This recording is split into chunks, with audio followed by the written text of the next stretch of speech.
Ladies and gentlemen, welcome to News Plus. I'm really thrilled and excited to provide you the best news around the world to our viewers in Africa. This is a very special time in Africa because today I'm hosting two amazing leaders in UNDP as well as in the Turkish healthcare leadership. I have MEHMET Ali KILIÇKAYA from Ushaş, which is the vice chairman of the board and the general manager, as well as Gülçin Salıngan, which is the PhD and deputy director of UNDP IICSD'S. Welcome, MEHMET Ali KILIÇKAYA, and welcome, Gülçin Salıngan, to News Plus. Thank you. Thank you very much. Thank you very much. I'm really thrilled and excited. That's why I want to first really try to get to know MEHMET Ali KILIÇKAYA and then Gülçin Salıngan from their own words. Hi everyone. Thank you very much for this inviting me to this program, Yavuz Bey. My name is MEHMET Ali KILIÇKAYA. I am General Manager of the Ushaş International Health Services Company, and I am here to explain our company's vision and the cooperation areas, and of course what we did together with Gülçin Hanım, UNDP, and our report details. Thank you very much for inviting me. Thank you so much. Gülçin, also could you please tell us briefly about yourself, if you don't mind? Sure. Well, first of all, thank you very much. It's a pleasure to be with you here today, Yavuz Bey. Very briefly about myself, after spending more than 15 years on the private sector side, holding different international positions both in Turkey and abroad, I decided to make a change in my career and start working on regional and global development projects. So I joined UNDP back in 2013 when Istanbul International Center for Private Sector in Development was established. Building on my previous experience in competitiveness and industrial clusters, regional development, I played a leading role in designing this center's strategy, its operationalization, as well as developing its programs and partnerships. Thank you, Gülçin. You are playing a very important role. We really want to thank you again for introducing yourself.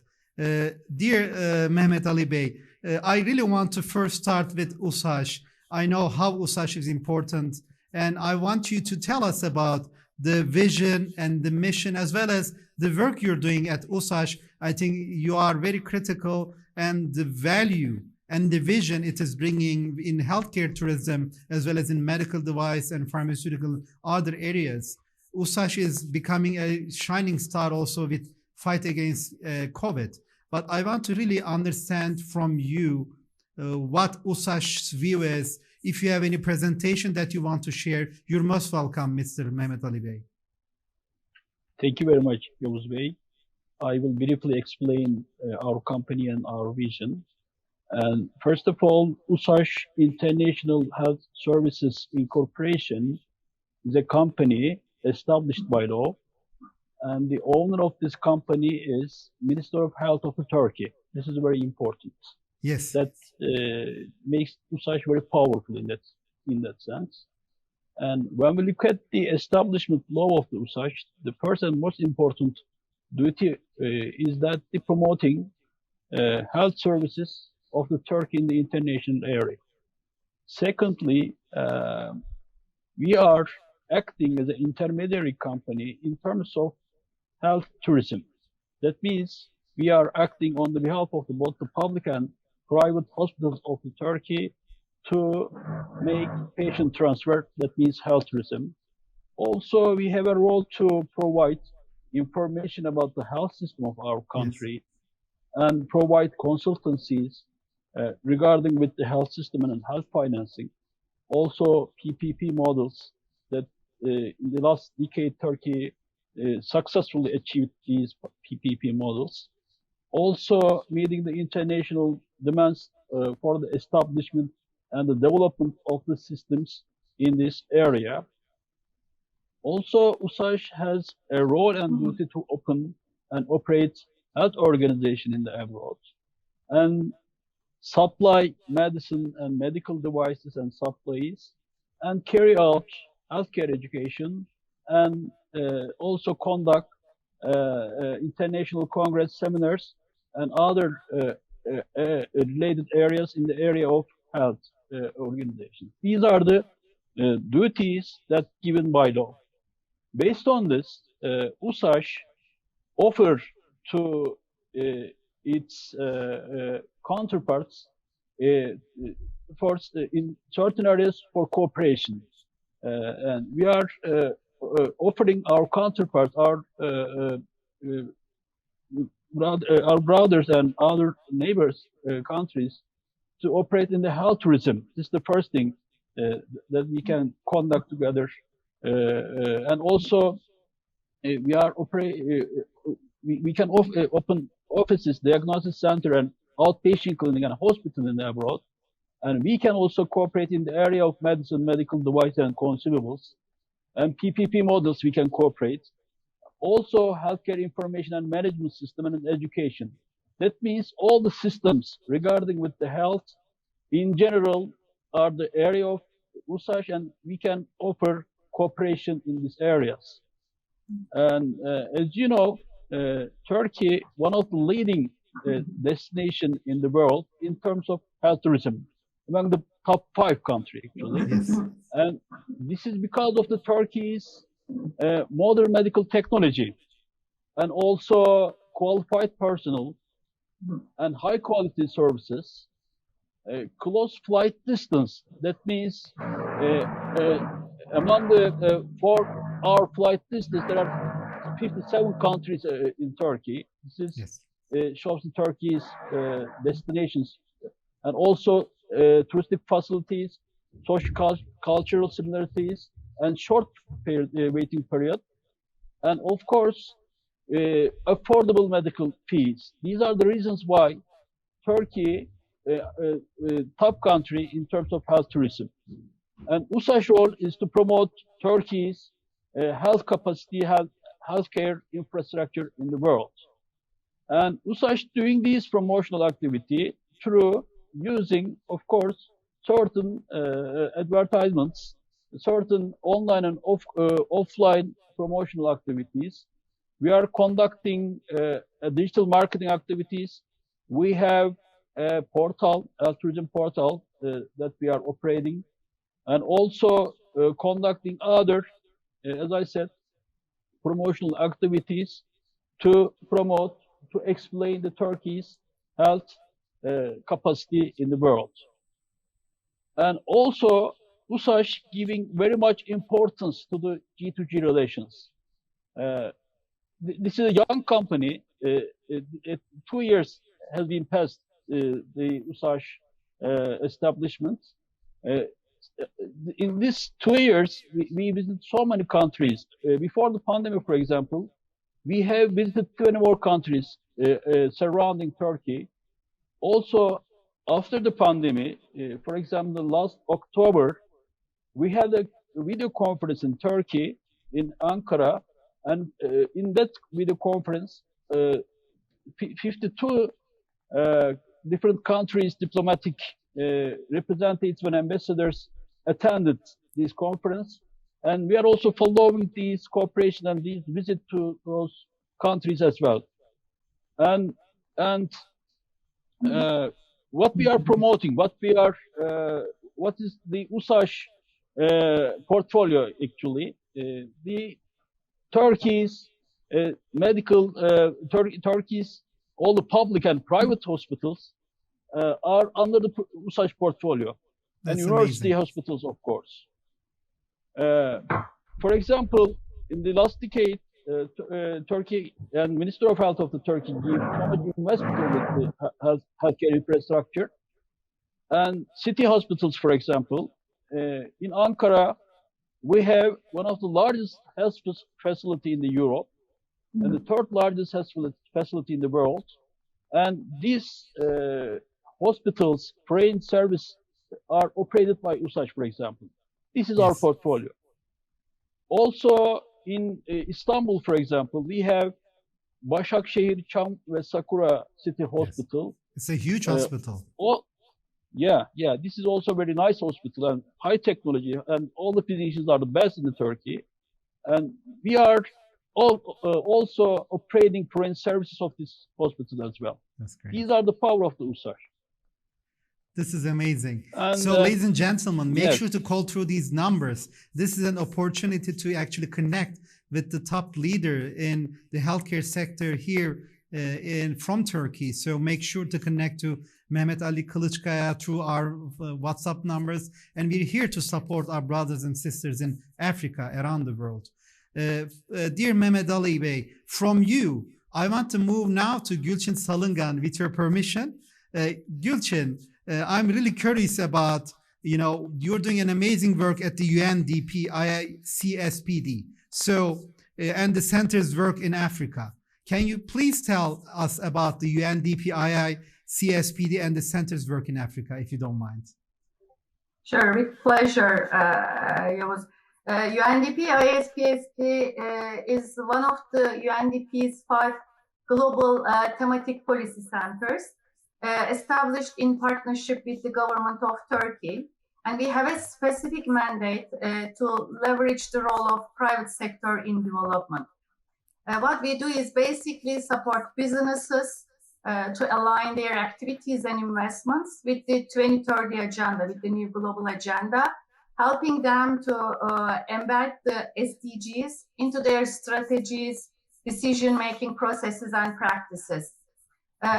We are helping companies to become transformative partners in development by influencing investors and businesses through the advocacy, through the research we are conducting, through the public-private dialogues we are establishing, and technical assistance that we are providing.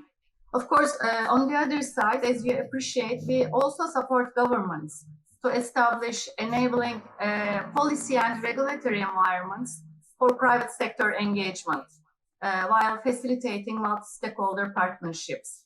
The center currently leads the global private sector portfolio of the whole UNDP, serving more than 170 UNDP country offices, and we structure our services under 4 thematic areas.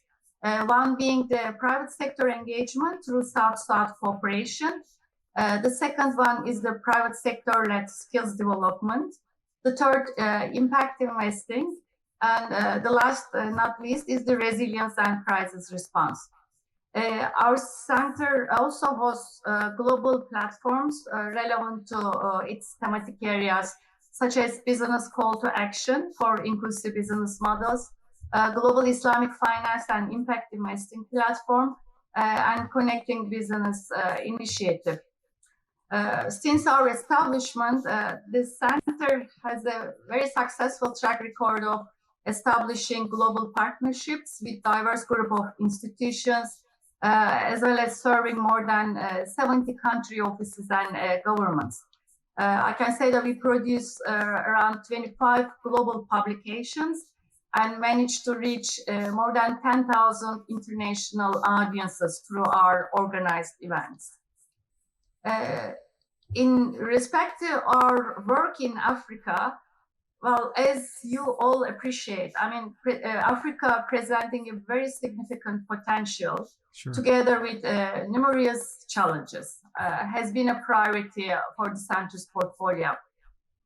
We've been working with a diverse group of African countries, from Morocco to South Africa to Djibouti, under our 4 thematic areas. If you allow me, let me share with you some specific concrete work that we are doing. Please. Well, first of all, being aware of the challenges in respect to mobilizing investments in Africa, the center has been focusing on innovative finance mechanisms, such as impact investing for the continent. Impact investing with a potential investor appetite as high as $26 trillion on global terms actually presents a great opportunity for the continent. One concrete example of the work we've been doing in this area is the impact investing ecosystem studies. We've been currently finalizing this study for Morocco in partnership with our country office there. And what the report is presenting is basically a snapshot of the current impact investing landscape in the country. And it determines the opportunity areas for investments, as well as providing policy recommendations for the key bottlenecks, which constrain the impact investment in the country.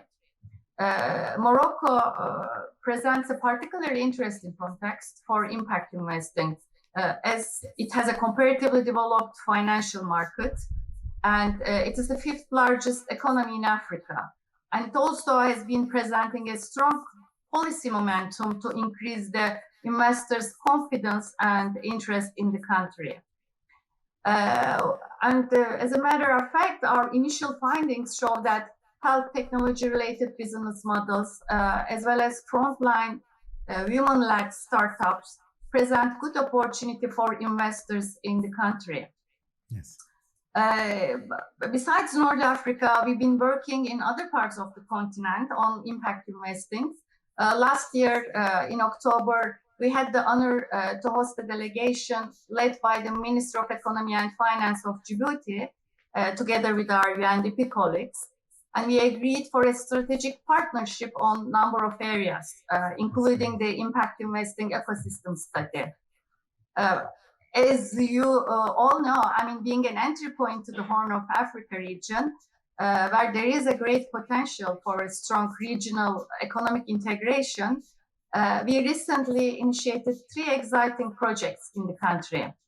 The first one is the impact investing ecosystem study that we have been finalizing for Morocco. We will be replicating this in Djibouti, so that we can determine the full potential of the country for impact investors. In addition to this study, we will also be preparing an investor map for SDGs. This is kind of a market intelligence document. You know, it will identify the specific bankable projects in the country. These are the profitable projects, but they're also at the same time addressing the development challenges in Djibouti.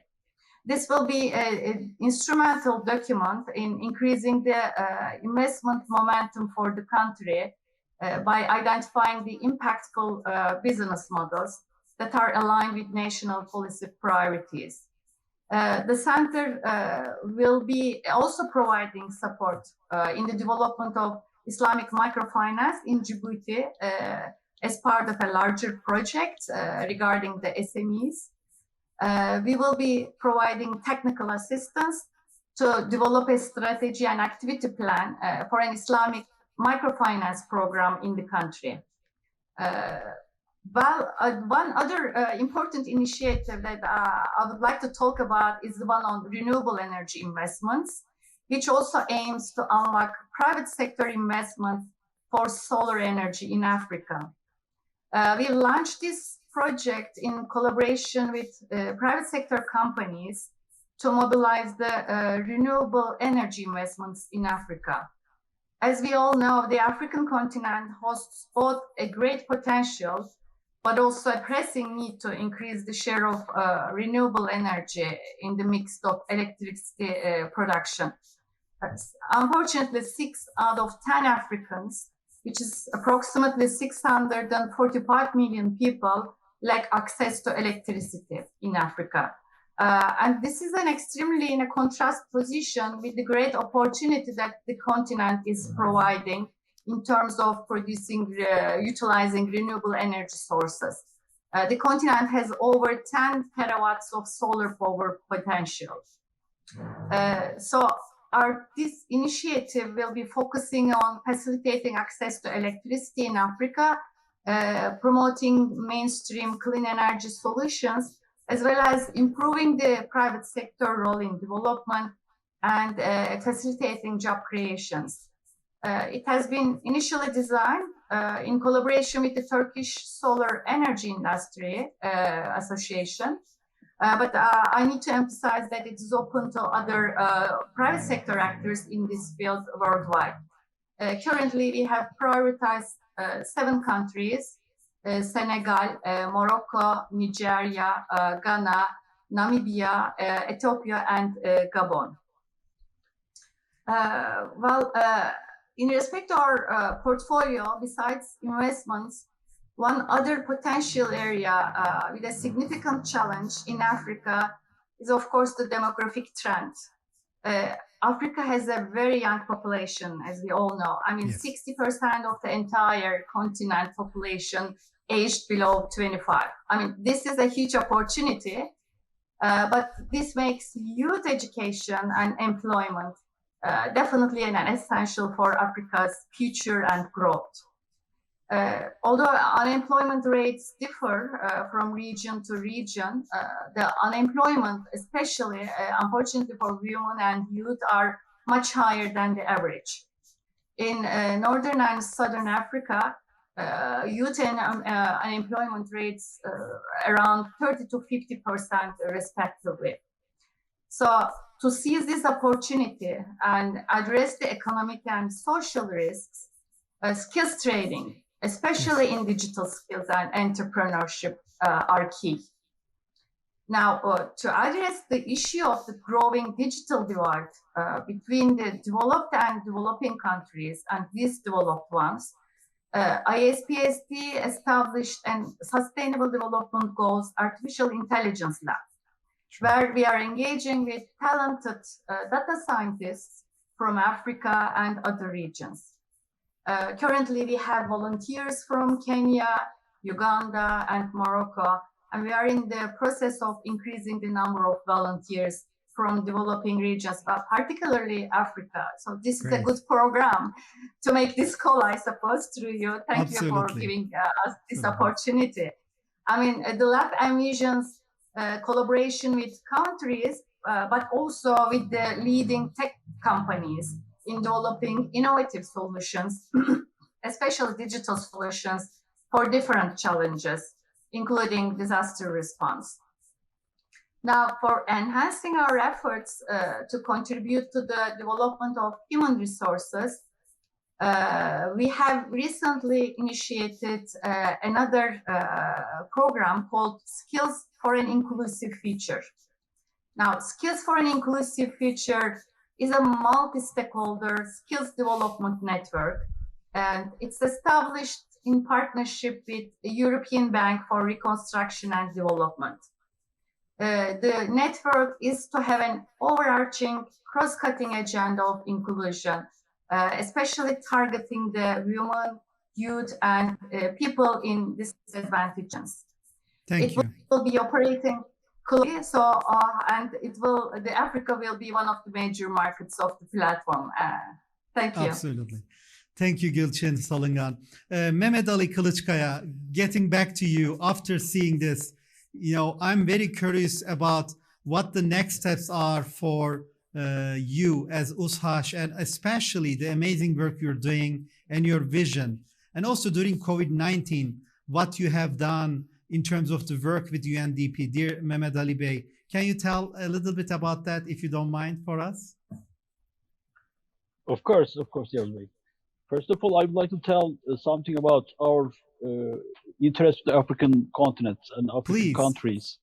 And we have a very good cooperation with the government of Djibouti, for example. For 2 years, we have successfully operated our cooperation, and we are getting patients there and getting treatment, and they are very happy. They are very satisfied with our operations, for example. Also, we are providing for certain countries, for example, Somalia, Sudan, in those countries' hospitals, we are providing supplies and medical devices and drugs, for example. And also, we have visited last year Morocco, Senegal, and Nigeria, and we are searching for cooperation.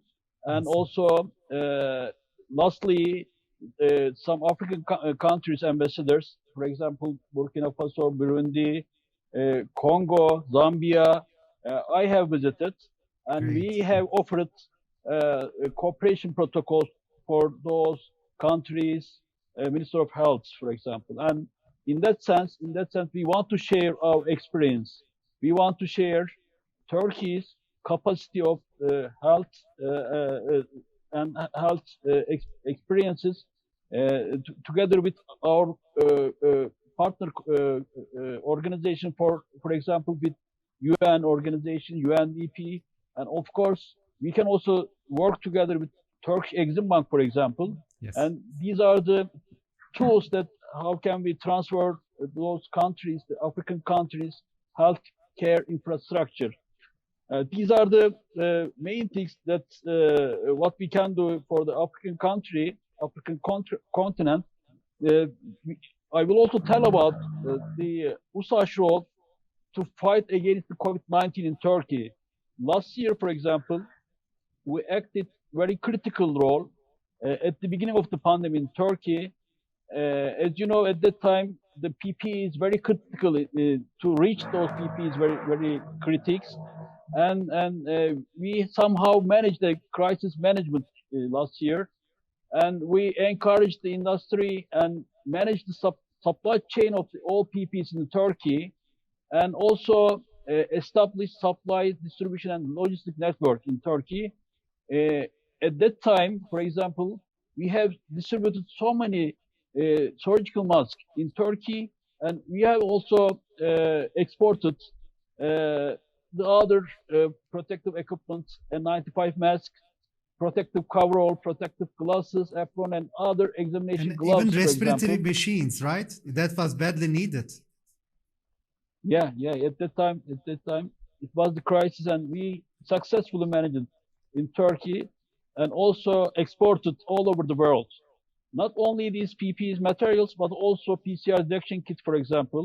Yes. We have also successfully managed it in Turkey's operations, and also exported all over the world, and also African countries. We have exported. Also, ICU ventilator, as you know, this is also a very important device to fight against the COVID-19. We have also successfully supplied what the Turkish hospitals need. Also, we have exported and give certain amount of those materials as an aid to those countries. Based on this, all these experiences, all these Ushaş capabilities became an example for the other countries. Together with UNDP, with Gülçin Hanım, of course, we have signed a protocol with UNDP, and we have shared our experiences with a good report that we prepared. And in that report, we explain it how to operate, how to be managed, and how to manufacture PPEs. What about the raw materials? What about the equipment needs? What about the hygiene standards of those materials? What about the manufacturing process? Yes. What about the ICU standards and quality standards, good manufacturing process, application standards of the EU and US and other markets, and the size of the global PPE market? Those are all included our reports. And our report also touched upon the impacts of the COVID-19 pandemic and related supply chain bottlenecks of the PPEs, like production, distribution, and export restrictions.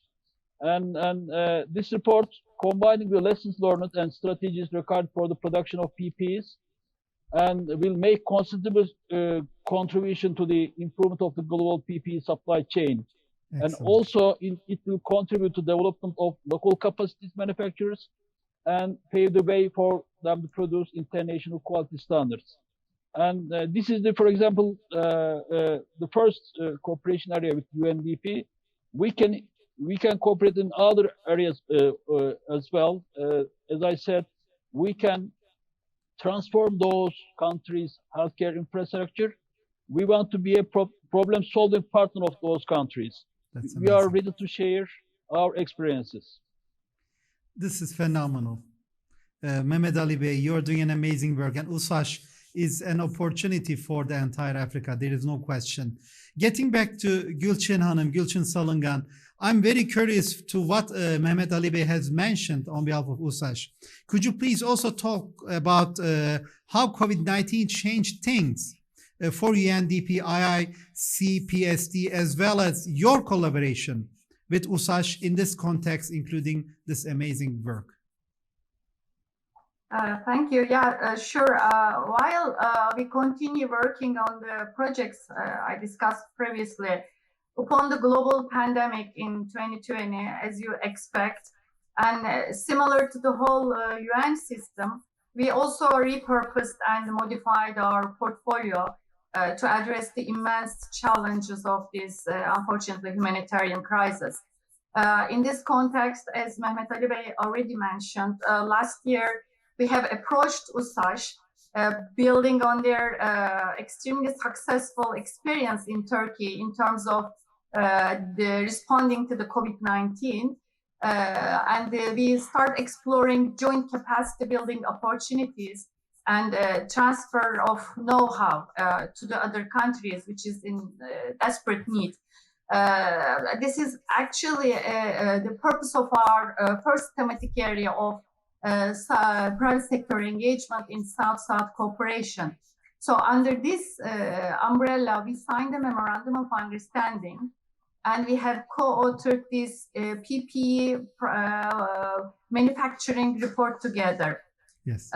This is more like a guideline, and it covers the whole value chain of high-quality PPEs, personal protective equipments. It's talking about from raw material sourcing to the quality assessment to the international standard requirements. I mean, before briefing about our report, let me very briefly talk about some identified risks and bottlenecks in Africa in this area. Now, according to the WHO, since the first case emerged in the African region, the COVID-19 pandemic has spread to 46 of the 47 countries in the continent, and of course caused unprecedented societal and economic disruptions, just like the rest of the world. I mean, as of early this February, according to Africa Centers for Disease Control, at least 40 countries have now witnessing a second wave of the pandemic, including all the countries in the Southern Africa region. But unfortunately, ongoing bottlenecks such as shortages in supply of personal protective equipments, lack of price stability and transparency in their procurement and distribution, logistical delays, as well as unavailable services from the qualified and certified suppliers of these products obstruct the comprehensive response that the pandemic requires in these countries. So considering these obstacles, together with Ushaş, we developed this report, and our intention is to provide the most vital information for local PPE manufacturers. It's just like a one-stop shop solution, so they can have everything they need from this guideline. But it's not only the manufacturers, we're also, of course, trying to serve to the governments. As Mehmet Ali Bey already mentioned, the content of the report covers information on input materials, as well as resource materials, the necessary equipment, components, capacity building, skills requirement for labor force, as well as financial assessment, including the unit prices, total cost of the production. The report, of course, showcases the good practices of Ushaş from Turkey, because they've done, as you already said, they've done an amazing work. I mean, including the measures taken to overcome the challenges of, coordinating the production line of PPEs, because it was a huge challenge even for the developed world. And it is still a challenge when you look at it. But Ushaş has done a great work in terms of coordinating all the parties, stakeholders in the country, dealing with the bottlenecks in the PPE value chain, and distributing PPE not only domestically but also internationally. Yes. So this report is kind of a first of its kind. I mean, it draws upon key sources, including WHO's most recent publications on COVID-19, the international PPE standards, IFC's tool for determining cost of production, as well as OECD's PPE value chain analysis. But we sincerely hope that both existing and other interested parties in the area in manufacturing of personal protective equipments, as I mentioned earlier, as well as governments, will benefit from this publication. And our aim is to provide further technical assistance in collaboration with Ushaş to support both governments and also private sector in Africa and also around the world who is in need of this support. Thank you, Gülçin Salıngan. You are doing an amazing work as the PhD, which actually congratulations on your PhD as well as the Deputy Director of UNDP IICSD. We are looking forward to further collaborations and broadcasting to our 900 million viewers from NTR TV to our brothers and sisters in Africa. Mehmet Ali Bey, and on behalf of Ushaş, you really clearly set the bar high with all these amazing works you have done. I want to hear from you your other aspirations, your vision, and also your message to our 900 million viewers across 40 countries in Africa on behalf of Ushaş. Thank you very much, Yavuz Bey. Yes. As I said, we are giving very much importance to the African neighbors and African countries, and we want to help to change, to transform their health system and healthcare infrastructure. As I said, using all tools, all the equipments, all the materials, and all the capacities of the Turkey and Minister of Health of the Turkey, we are ready to share. And we can conduct certain activities, as I said, to educate, for example, those countries, doctors and other healthcare workers in our hospitals, in our university exchange programs, and other educational operations we can conduct. And we can also offer somehow to, as I said, to change, to conduct, to invest, for example, hospitals and other things, together with the other organization. If we successfully cooperate with the UN or World Bank and other international organizations, we are ready to help. We are ready to conduct with those countries, Minister of Health organizations. And these are the vision, not, as I said, only the health tourism organization, but in general, that to transform those countries' health system to live better life, of course, since the health is very important. As we all, last year, as you know, the COVID-19 shows that the health is one of the top issue in the world, yes, and of course in our lives. And Ushaş is ready to help and ready to share all these capacities. Well, Mehmet Ali Kılıçkaya, I want to thank you again for your leadership and to the Turkish government and Ushaş's, really amazing work around the world and the phenomenal collaboration Gülçin Salıngan, UNDP IICSPD has done with Ushaş. So this is a true example, and this report, ladies and gentlemen, all of you should check out this report through the websites of both organizations. I had the opportunity to see the report. This is really truly an amazing work, and how actually we can help our brothers and sisters in Africa in many ways. So this is a clear collaboration that we wanted to share with our viewers. I want to get your final words before closing the show, dear Gülçin and dear Mehmet Ali. With your final words, we will close this show. What are your final words? Well, Mehmet Ali Bey, if you allow me. Gülçin, before you maybe. You first. Thank you. Once again, I would like to thank on behalf of my center, UNDP IICSD, for providing this opportunity to us. And as a partnership with the government of Turkey, I would like to say that we stand ready to help Africa and all the African countries to support them both in their response to pandemic, COVID-19, but as well as also to the challenges regarding the development. Thank you. Thank you, Gülçin Salıngan. Mehmet Ali Bey, what are your final messages to our viewers? Once again, thank you very much for giving such an opportunity to explain Ushaş and our role and our vision.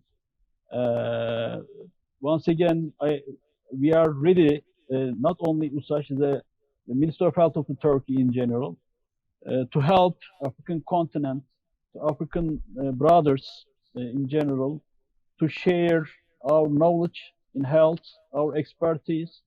We are ready to cooperation, all the organizations, UN and other UNDP organizations, to help those countries and to help to change their life standards, of course, to share all the Turkey's capacities in terms of health and healthcare issues in general.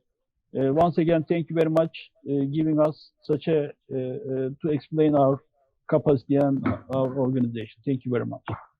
Thank you, Gülçin Salıngan from UNDP IICSPD, as well as Mehmet Ali KILIÇKAYA from Ushaş, from Turkish Ministry of Health, doing phenomenal jobs and great collaborations. And here, we are excited to report to our viewers, if you are, and this is just the beginning, we look forward to hosting more of these programs with Gülçin Salıngan and Mehmet Ali KILIÇKAYA, and really tell, and this is the only way, through healthcare and other initiatives, impact investment, healthcare tourism, medical device, and really that's how we can actually boost the lives of the people, the patients, the entrepreneurs, you name it. So I want to thank you all, my dear viewers, for listening carefully and watching carefully and providing so many feedback around the world. I'm really thrilled and excited. This is your host, Dr. Yavuz Selim Sulay, Senior Anchorman, Physician, Entrepreneur, Venture Architect. Wishing you a wonderful rest of the week, and stay tuned to NTR every Tuesday. You know it. Every Tuesday, 4 p.m. Turkish time, 1 p.m. African time. We are live at your homes across Africa for 900 million people in 40 countries. This is Dr. Yavuz Selim Sulay. Take care and all the best. Wishing you a wonderful rest of the week. Bye.